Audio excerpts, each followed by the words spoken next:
Primeiro repórter a trazer informações sobre esse caso foi o Jonathan Bittencourt, que hoje volta na tela do Cidade, falando sobre esse mistério que já dura quase um mês, né, Jonathan? 26 dias. Seja bem-vindo. Exatamente. Boa tarde, Vanessa. Boa tarde a todos que acompanham a tela da Record. Estamos falando exatamente de quase um mês desde o desaparecimento da Silvana e depois do desaparecimento do seu Isail e da dona Dalmira. Um caso que vem ganhando contornos dramáticos porque temos uma atualização recente que diz respeito a uma outra vítima dessa história, o menino, o filho da Silvana. Acabou sendo atacado por um indivíduo na rua, atacado verbalmente. Ele estava com a avó, a mãe, inclusive, do policial militar, que é considerado suspeito, está preso. O menino está com a avó paterna e o indivíduo simplesmente chegou na criança e disse: tu sabe que o teu pai matou tua mãe? Ou seja, uma criança, filho de uma vítima dessa história também, em um caso que ainda está sendo investigado pela polícia, foi alvo de um ataque, acabou sendo detido pela Brigada Militar por injúria. Um caso que vem ganhando contornos dramáticos e pessoas que não têm nada a ver com essa história também estão sofrendo. Nós estamos aqui com o delegado Spier para justamente atualizar a respeito desse caso. A primeira pergunta que eu tenho para fazer é justamente sobre o paradeiro deles. Já se sabe onde estão Silvana, ou se tem alguma ideia, algum indício, pelo menos, do paradeiro da Silvana, do seu Isail e da dona Dalmira, delegado? Uma boa tarde. Boa tarde a todos os telespectadores. Nós ainda trabalhamos com os locais, né, para fazer essas buscas, mas até a presente data nós ainda não temos um local mais preciso e eu tenho comentado, isso é importante. As buscas são feitas, né, por cães farejadores. Nós precisamos definir uma área de atuação menor para que o trabalho dos cães seja mais produtivo, né, mais eficiente. Então, eu consigo concluir que já existem indicativos de áreas que possam ser mapeadas e trabalhadas pela polícia para saber, tendo uma certeza maior, onde esses cães podem atuar. Como que se chegou até esses locais? São endereços? O delegado mencionou, inclusive, numa entrevista recente, questões de área de mata, mas certamente não vão sair a esmo procurando. Precisa ter método e a polícia tem isso, vai até um local onde há suspeitas. Como que vocês têm trabalhado nesse sentido, delegado? Sim, por enquanto as informações são sigilosas com relação a isso, mas são todos dados de inteligência que são trabalhados pela delegacia.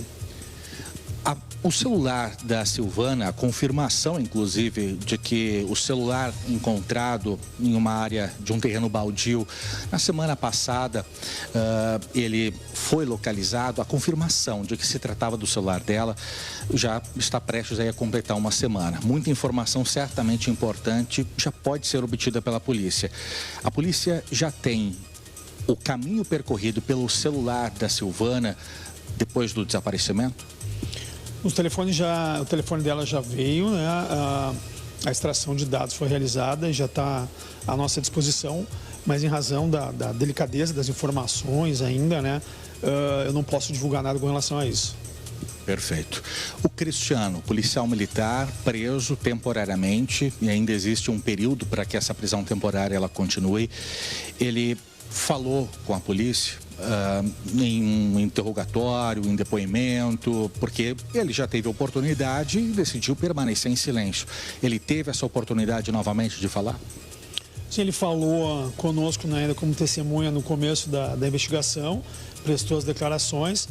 Depois que ele foi preso temporariamente, ele passou então a condição de suspeito.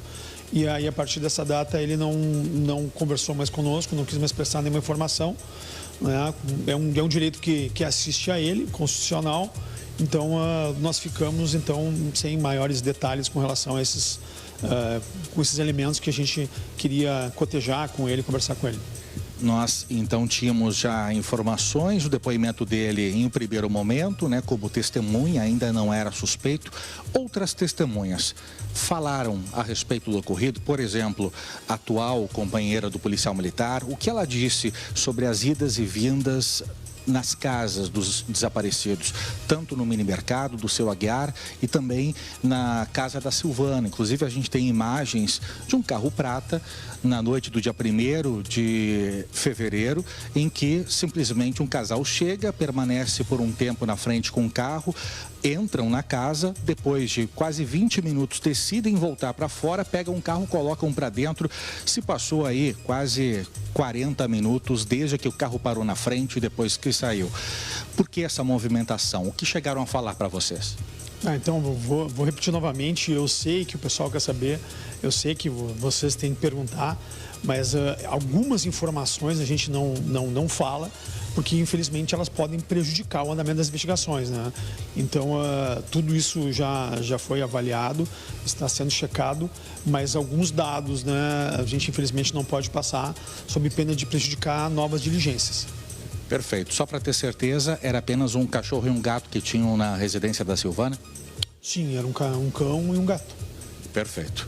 Agora, delegado, uma outra questão que nós temos é com relação ao advogado do policial militar. Inclusive, nós tentamos contato com ele para receber a versão dele, entender qual o posicionamento diante do que aconteceu. Ele disse que até agora não teve acesso ao inquérito. E essa é a pergunta que eu tenho para fazer, se ele teve ou não acesso ao inquérito, porque já se passou um bom tempo. Ele disse que teria hoje, inclusive tentaria ter acesso ao inquérito agora, para poder então saber sobre o assunto e poder se posicionar.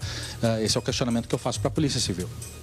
O inquérito está à disposição na delegacia, né? É só ele até a delegacia e solicitar o acesso ao inquérito. Inclusive, tudo que foi produzido por nós na delegacia também está já no processo judicial das medidas cautelares e ele já está habilitado desde o dia 12, né, passado, para tomar conhecimento dessas diligências através dos autos. Ou seja, esteve sempre à disposição dele para poder acessar quando quisesse. A urgência, no caso, seria dele entre acessar ou não, a escolha entre acessar ou não. Não, é um direito constitucional, é uma prerrogativa do advogado ter acesso aos autos. Os autos estão à disposição, é só ele se dirigir à delegacia e pedir o acesso. Perfeito, delegado. Agora, o que a gente pode dizer com relação a esse caso, as atualizações, o que a gente pode trazer de informações a respeito desse emblemático desaparecimento de 3 pessoas de uma mesma família? Alguma coisa nova vem surgindo a partir da quebra de sigilo, dados que vêm sendo obtidos através do celular da Silvana, né, que acabou sendo encontrado e certamente uma peça muito importante, algo que possa evoluir, quem sabe, para prisão preventiva, um pedido de prisão preventiva por parte da Polícia Civil. O que a gente pode dizer? Sim, o que a gente pode dizer é que a polícia tem trabalhado bastante nessa investigação. São muitos dados que chegam a nós diariamente e esses dados têm que ser analisados, têm que ser cotejados dentro do contexto, né, da investigação. E isso tudo está sendo feito, né? Nós temos ainda o prazo de 21 dias até o final da prisão temporária e com certeza até o final desse prazo nós teremos muitas outras informações para prestar. Mas por hora, como eu falei, né, como a prisão dele ainda é bem inicial, ainda temos muitos dados ainda de inteligência que não vieram, entre eles eu cito os dados bancários, né, que ainda não chegaram. Esses dados são importantes para a nossa conclusão e a gente espera que até o final desses 30 dias a gente já obtenha essas informações. Quase 30 dias de um caso que choca a comunidade de Cachoeirinha e a pergunta que eu tenho para fazer com relação a isso é se nesse estágio das investigações, desaparecimento de 3 pessoas, 2 idosos, a filha deles, se a polícia já trabalha ainda mais com convicção de que há sim mais pessoas envolvidas nessa história, porque fica difícil de imaginar um caso tão amarrado, pelo menos aparentemente, um desaparecimento de 3 pessoas, a dificuldade de se ter notícias e apenas uma pessoa ter participado. Sim, existem várias informações, inclusive nas redes sociais, né? Mas o que é importante a gente entender, e vou usar esse espaço até para esclarecer, que a polícia não pode fazer suposições, né? O nosso trabalho é técnico, é baseado em evidências. Então a gente não pode simplesmente achar, porque não é nos permitido achar, ao contrário do pessoal que assiste, tem várias versões, exposições com relação ao caso. Nós temos que, quando concluir alguma coisa com relação a uma investigação, nós temos que provar. E até o presente momento, nós não possuímos prova de que outras pessoas tenham participado, em que pese estarmos realizando diligências com relação a outros investigados. Perfeito. Então, existem investigações a respeito de outras pessoas também envolvidas nessa história, mas ainda não há elementos que comprovem de forma 100% certeira de que mais pessoas participaram. Existe uma perspectiva de pedido de prisão preventiva do principal investigado, o suspeito, o único suspeito até o momento de envolvimento no crime? A nossa prisão temporária de 30 dias. Então, eu falei para vocês ainda que nós temos 21 dias ainda pela frente. Então, ao final desse prazo, dependendo de como vai andar a vinda de informações, ainda que eu comentei que ainda não que estão pendentes, ao final desse prazo é que nós poderemos dizer se nós vamos representar por uma outra prisão ou se vamos pedir a prorrogação da prisão temporária, se for o caso, por ser pertinente para a investigação. De qualquer maneira, por enquanto ainda é muito cediço para a gente concluir ou falar sobre prisão preventiva ou prorrogação de prisão temporária, haja vista que ainda tem elementos que ainda estão pendentes de chegar até nós, para que a gente consiga, né, ter uma visão maior, né, e mais completa dessa investigação. Certamente muitas pessoas já devem ter, de certa maneira, se colocado à disposição como testemunhas ou para passar alguma informação. Tudo isso acaba sendo importante. Obviamente que a polícia faz o filtro do que é possível levar adiante ou não, o que é realmente que cabe nesse caso, no desaparecimento dos três ou não. Existe algum temor? A Polícia Civil percebeu algum receio e que com a prisão temporária foi possível destravar e chegar a mais pessoas? Por exemplo, pessoas com medo de prestar depoimento, de falar alguma coisa, estavam com receio de que pudesse acontecer alguma coisa com elas e que a prisão acabou sendo importante para justamente elas se sentirem mais à vontade de colaborar com informações? Isso é muito relativo, né? Eu não consigo te precisar exatamente, não tem nenhum caso, que pelo menos que a gente tenha ouvido alguma testemunha depois da prisão que tenha dito agora estou mais tranquila para falar. Mas a gente sabe que na prática isso por vezes acontece, né? Mas a gente sempre também esclarece que para isso existem, né, os canais de denúncia anônima, que por lei o anonimato é preservado, é garantido, não podemos sequer fazer movimentos para identificar as pessoas que fazem denúncias anônimas. E vou repetir, né, o telefone da Secretaria de Segurança Pública, que é o Disque 181, ou então o site da Polícia Civil, que é pc.rs.gov.br, tem uma aba ali, faça sua denúncia no canto superior da página. Então, se as pessoas quiserem, ao invés de ir na delegacia para prestar declarações se sentindo constrangidas de alguma forma, elas podem nos repassar informações através desses canais que ficam à disposição da polícia e eu posso garantir que as informações chegam até nós. Esse é o momento mais delicado das investigações, viu, Vanessa? Porque nós estamos no estágio em que existem várias provas e elementos que precisam passar por perícia, ser analisados com um olhar técnico, um olhar rigoroso, através da ciência, para se chegar com exatidão a informações que podem ser determinantes para o desfecho desse caso. E por conta disso, o trabalho acontece por trás das câmeras. A gente está conversando aqui com um delegado, enquanto isso existem outros policiais que estão se debruçando nesse caso. Ocorre de maneira silenciosa para a comunidade, por vezes para a imprensa, e a gente cobra a Polícia Civil para que se manifeste e traga a público o que é possível. Mas esse é um trabalho delicado e qualquer informação que for colocada a público de maneira equivocada ou até mesmo leviana, pode colocar água abaixo uma investigação, né, delegado? Sim, com certeza. E nós fazemos, né, hoje vocês presenciaram, nós fazemos reuniões semanais com todos os policiais que estão participando da investigação, com outros delegados que de alguma forma também participam da investigação, para que a gente possa exatamente toda semana, né, traçar o entendimento, fazer um alinhamento de todos os conhecimentos que possuímos e definir diligências novas, quais as novas perícias que precisaremos ou oitivas que nós iremos realizar, quais as atividades que serão desempenhadas. Então, eu gostaria, né, de dizer que para a comunidade que eles fiquem tranquilos, que o trabalho está sendo feito.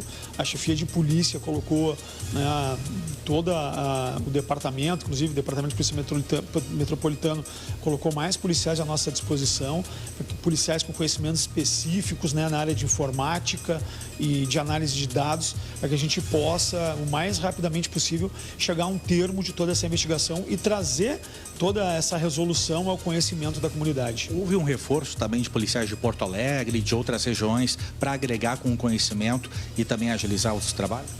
Sim, nós temos policiais de Porto Alegre trabalhando no caso, temos policiais da Draco, de Viamão, trabalhando no caso, temos policiais aqui da Regional, do nosso Serviço de Inteligência da Regional, trabalhando no caso, policiais do Departamento de Polícia Metropolitano, né? Tivemos até policiais do Departamento de Homicídios que ajudaram em algumas diligências. Então, é um caso que é a prioridade da Polícia Civil, é a nossa prioridade exatamente trazer essas informações o mais rápido possível, mas da mesma forma, com a maior técnica, com o maior cuidado e zelo, porque a gente sabe que tudo que a gente fizer agora, ele vai repercutir depois no processo judicial. Isso tem que ser feito com cuidado e respeito a todos os procedimentos formais, para a gente evitar uma nulidade de uma prova depois no fórum, evitar qualquer problema, né, de posteriormente ter uma ação penal, né, não levada a êxito por causa de um erro no decurso da investigação. E não são poucos os casos, viu, Vanessa, que casos de grande repercussão e que a polícia se debruça, trabalha, acabam depois sendo anulados lá na frente, o suspeito é liberado, por mais que haja uma acusação forte, porque as provas que estão ali para análise são consideradas anuladas pela forma com que se foi trabalhada. Não estou dizendo especificamente do Rio Grande do Sul, Brasil afora existem casos em que, mesmo existindo uma convicção sobre um indivíduo, elas são provas consideradas anuladas e por isso esse cuidado, esse rigor. Agora nós estamos tendo uma repercussão não só com relação aos três, Silvana, seu Isaú e dona Dalmira, estamos falando também, delegado, de um menino. Quero aproveitar a oportunidade do delegado aqui, eu sei que o delegado não está trabalhando nessa ocorrência, em que o filho da Silvana foi abordado por um indivíduo na rua que simplesmente chegou e disse: o teu pai matou a tua mãe. Acabou sendo detido o indivíduo, mas extrapolou totalmente os limites, delegado, de chegar numa criança, do filho, uma vítima também, e ser ofendido dessa maneira.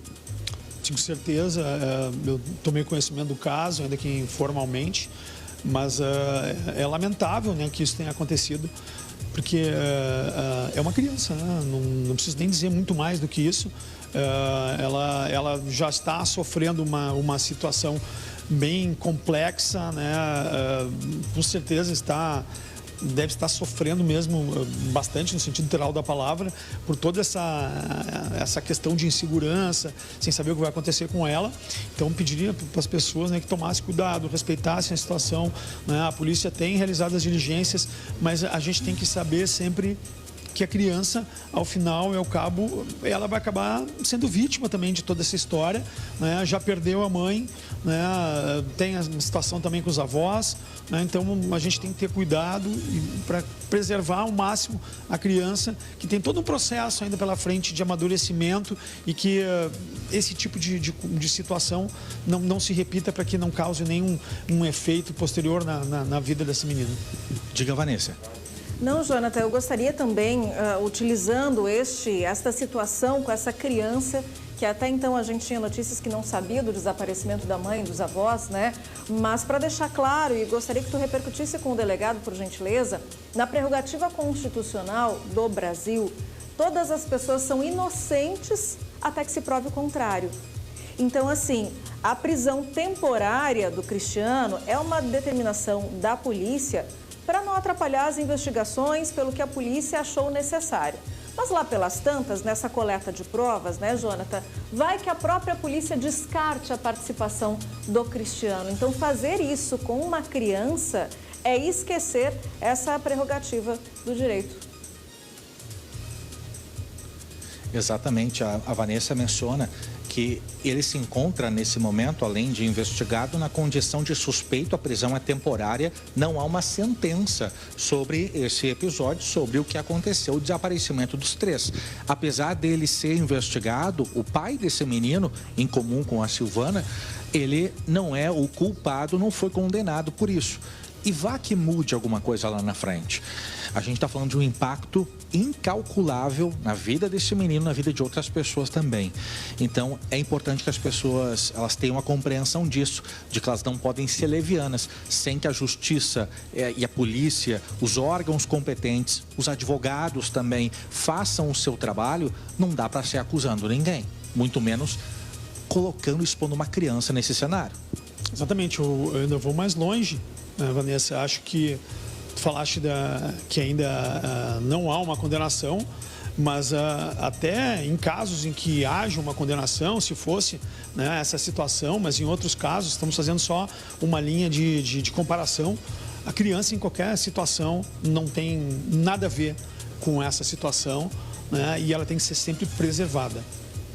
E eu quero também deixar aqui uma outra observação. Lá no início do desaparecimento, e assim que a gente teve o conhecimento por parte do Cristiano, em contato com a nossa produção, até mesmo comigo, com o Alander, Israel, os outros profissionais aqui da Record que estão trabalhando debruçados no caso, a Vanessa, a Felipe, nós tínhamos a informação de que o menino não sabia ainda do desaparecimento da mãe e nem dos avós. O tempo passou e com os desdobramentos, a prisão do próprio pai, existe aí uma grande possibilidade dele saber. E o meu temor era, e quando voltar às aulas? Então fica aqui também o nosso apelo para que os pais, pessoas conhecidas dessa família ou desse garoto, que sabem que o teu filho, a tua filha, estuda lá com o menino, filho da Silvana, que evitem abordar esse tipo de assunto, porque certamente está sendo um momento de muita dor e o impacto, olha, não tem nem como calcular, viu, Vanessa? Jonathan, essa criança, como disse o delegado, tem que ser preservada, independente do decorrer aí das investigações. E alguém, né, que está ali perto, a avó paterna, que é com quem ele está agora, os coleguinhas do colégio, todas essas pessoas têm que fazer um esforço para essa criança se sentir no mínimo de normalidade possível dentro dessa situação, porque com certeza o mundo dele virou de cabeça para baixo, né? Jonathan, muito obrigada pelas informações. Até a próxima com outros detalhes desse caso da família Guiar.